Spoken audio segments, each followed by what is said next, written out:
Welcome back to Carolina AM. I am alongside the founder of AIM, Acupuncture and Integrative Medicine, and I've been watching people for years now give testimonials of how they've come in here and walked out differently after you all have had a chance to help them and give them hope.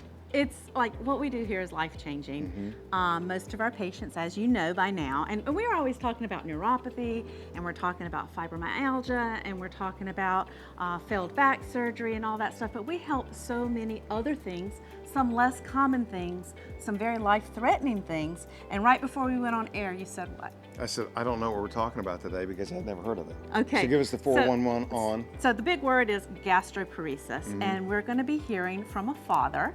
And you can relate to this because you're so proud of your daughter and the success we've had with her. Yes. But we're going to be hearing from this patient's father. And forgive me, I'm not revealing the patient's name at Dad's request.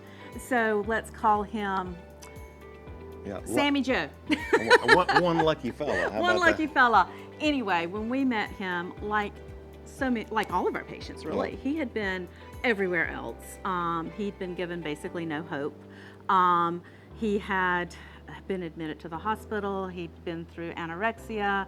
Gastroparesis is a slowing of your bowel motility. He just couldn't eat anymore because it was painful and nauseating, and everything made him sick, and it's no way to live. And this is a young man, y'all, 20 years old. Is that even a young man? Like, this is a child. And speaking from a parent's point of view, is yours when your kids hurt, you hurt. Yeah. You hurt for them. Yeah. You know? So let's hear what Dean, his dad, has to say about his experience here. So Sammy Joe had been suffering for the better part of the last 5 years. The story starts with a case of anorexia nervosa that began in 2021. And because of the way that disease works, you don't know it when it first shows up, right? So it took a couple years before he got inpatient treatment at Johns Hopkins University for a few months. But one of the side effects, it's a very, very destructive disease. One of the side effects is gastroparesis. And by the time we came here, he had been suffering for a good 7-8 months. He lost 25 pounds. He couldn't sleep, he couldn't work, he couldn't go to school. He was in constant pain. He worked so hard to eat. It took 4 hours for his stomach to calm down after each session of eating. And it was about as close to hopeless as you can get because there's really nothing for gastroparesis.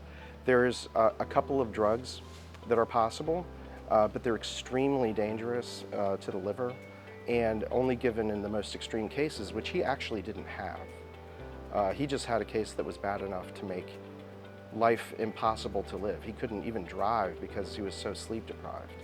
This practice was the only people I talked to in the entire medical profession who knew, or at least acknowledged, that the vagus nerve runs your digestion. And if you just take gastroparesis literally from the Greek roots, paralysis of the gut, it's a nerve condition. And the doctors here knew what to do.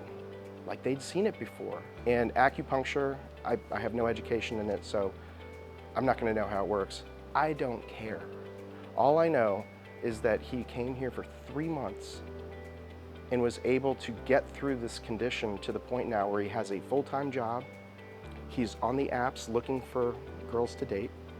He eats regularly and a variety of foods. We can go out to restaurants. He drives. He can, like, all these things that you take for granted, he can do now. And I really believe it's because of his experience here at AIM. We had tried everything, and this is just, it's just logic. This is the one that worked. The smile on Dean's face says it all, doesn't it? Well, He probably feels like a hero to his to his son.